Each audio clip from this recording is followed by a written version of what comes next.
I'm Jamie Partridge. I'm with Portland Jobs with Justice, Portland DSA, Democratic Socialists of America, and I'm a retired letter carrier, longtime supporter of Medicare for All.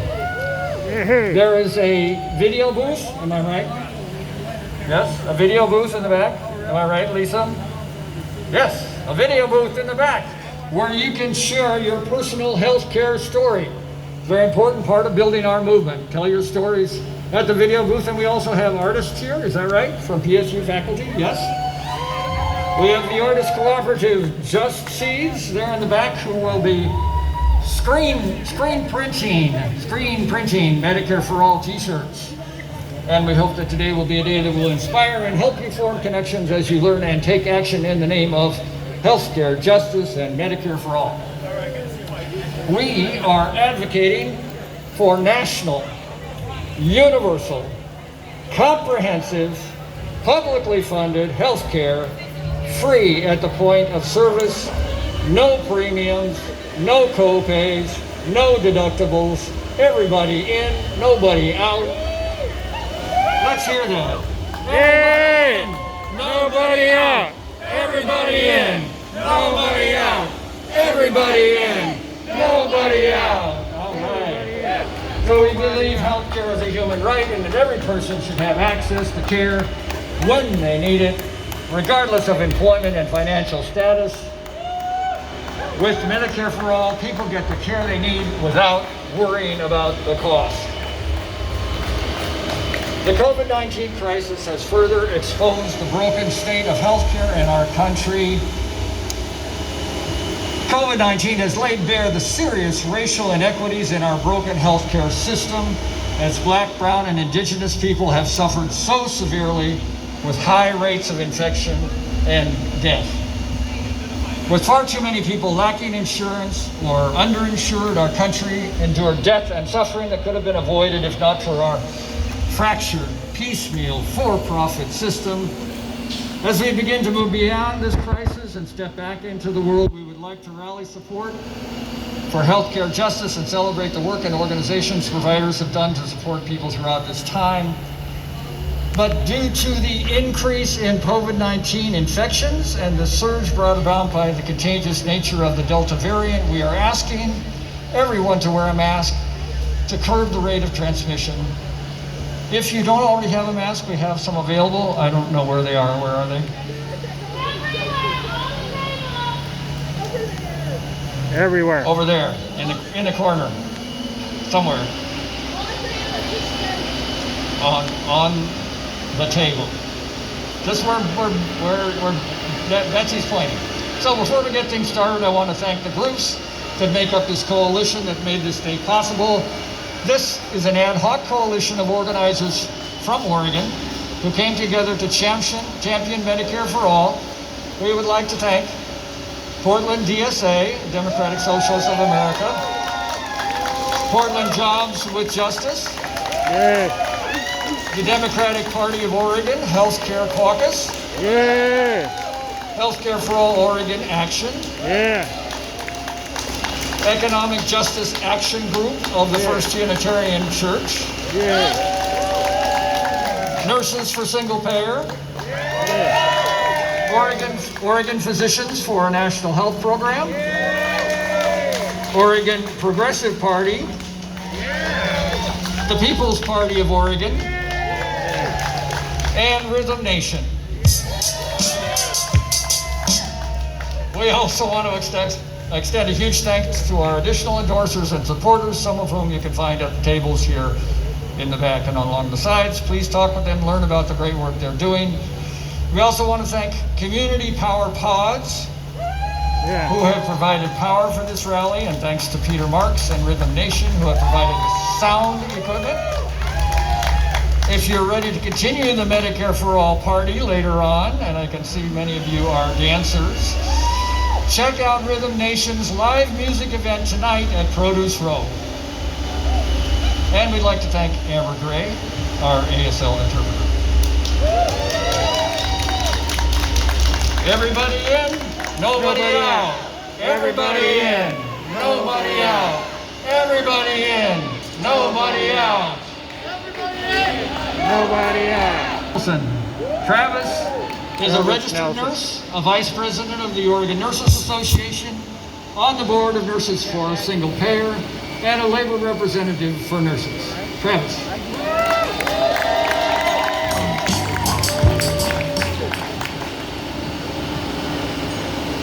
All right. Good afternoon, citizens, comrades, brothers, sisters, and non-gender conforming individuals. As Jamie stated, my name is Travis Nelson, and I'm a registered nurse and vice president of the Oregon Nurses Association. I'm also, give it up for nurses. I'm also an officer of the Democratic Party and one of Oregon's representatives on the Democratic National Committee.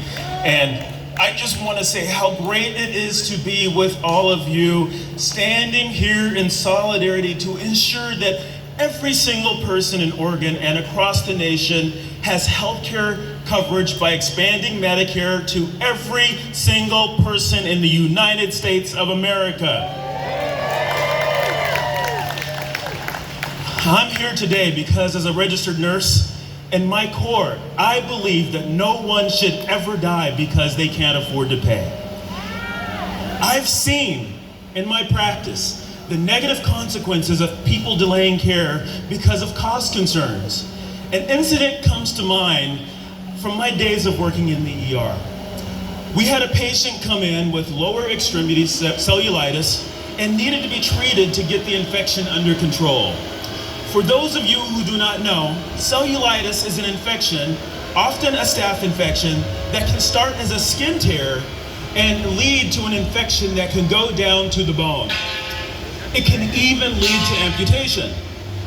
Well, this patient that came in didn't want to be admitted to the hospital because he was concerned with the amount of the hospital bill. He demanded oral antibiotics, which we didn't believe as the staff that was treating him would be sufficient because he really needed that IV infusion. But he ended up being discharged because he refused to have a bill for an inpatient stay on top of an ER visit. To this day, I don't know if he lived or if he died. If we as a country had Medicare for all, that man could have had his infection treated without worry. A little closer to home, and some of you have heard this story before, I lost my father. He was a black man who started off dirt poor in the South, moved to the Northwest, worked hard, and attained a middle-class life. Thanks to good union jobs. Well, my dad had a pimple in his groin that became a boil, and soon it got so bad that it limited his ability to walk. My dad took every remedy that he could before going to the hospital. And my dad wasn't someone who was afraid to go to a doctor or to a hospital. You see, my dad had just built a new home and he was concerned about saving money because he had just invested a huge chunk of his savings into building that house. And he was concerned about the impact on his finances with the hospital bill. Well, shortly after being admitted to the hospital, my dad died at age 60. Officially, he died from complications from diabetes, but I know better. My dad didn't need to die. I believe that if he hadn't been so concerned with the hospital bill, he would have sought treatment sooner. If we had Medicare for all, I know that my dad would be alive as a 62-year-old walking around today. A great advocate for the people once said, more than 30 million Americans still don't have health insurance, and even more are underinsured. Even for those with insurance, costs are so high that medical bills are the #1 cause of bankruptcy in the United States. Incredibly, we spend significantly more of our national GDP on this inadequate healthcare system, far more than any other major country. And despite doing so, Americans have worse health outcomes and a higher infant mortality rate than countries that spend much less on healthcare. Our people deserve better. We should be spending money on doctors, nurses, mental health specialists, dentists, and other professionals who provide services to people and improve their lives. We must invest in the development of new drugs and technologies that cure disease and alleviate pain, not wasting hundreds of billions of dollars a year on profiteering, huge executive compensation packages, and outrageous administrative costs. The giant pharmaceutical and health insurance lobbies have spent billions of dollars over the past decades to ensure that their profits come before the health of the American people. We must defeat them together. And the great advocate who said that is Senator Bernie Sanders.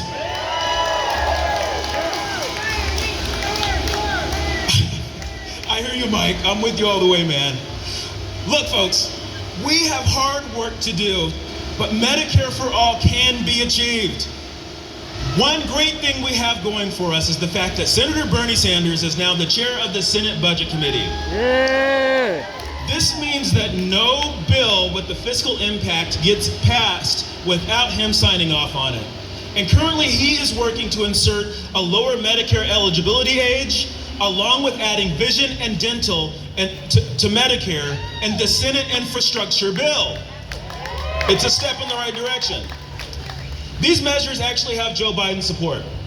But we know that we have got to push Joe Biden and Senate Democrats on Medicare for all. It's not going to be easy, but we got to keep doing it. We need you to contact your legislators here in Oregon and let them know that you want single-payer health care here in our state.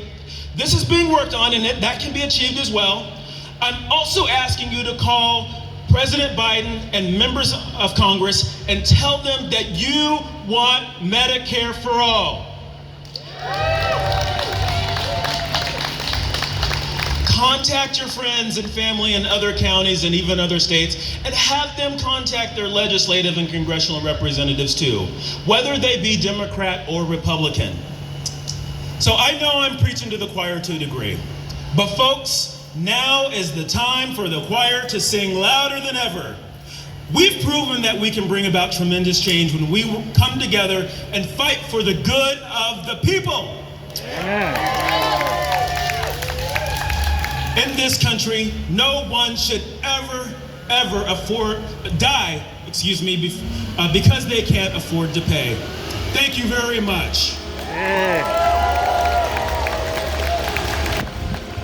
I want you to just chant with me a little bit. Let's do the whole, when I say, what do we want? You say, what? Medicare for all. And when I say, when do we want it? You say? Now. All right. So what do we want? Medicare for all. When do we want it? Now. What do we want? Medicare for all. When do we want it? Now. I can't hear you. What do we want? When do we want it? Now. What do we want? Medicare for all. When do we want it? Now. All right. Thank you so much, ladies and gentlemen. I'm Travis Nelson. I'll see you tonight at the Rhythm Nation event. We have Lonnie Friedman. Lonnie is a deaf, queer educator who teaches American Sign Language to hearing people online, and she's an advocate for the deaf community. Lonnie? Yes? Come on up.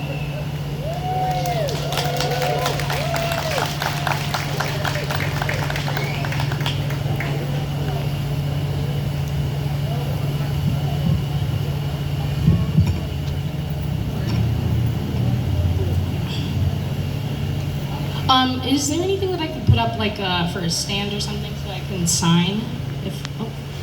A human being. Thank you.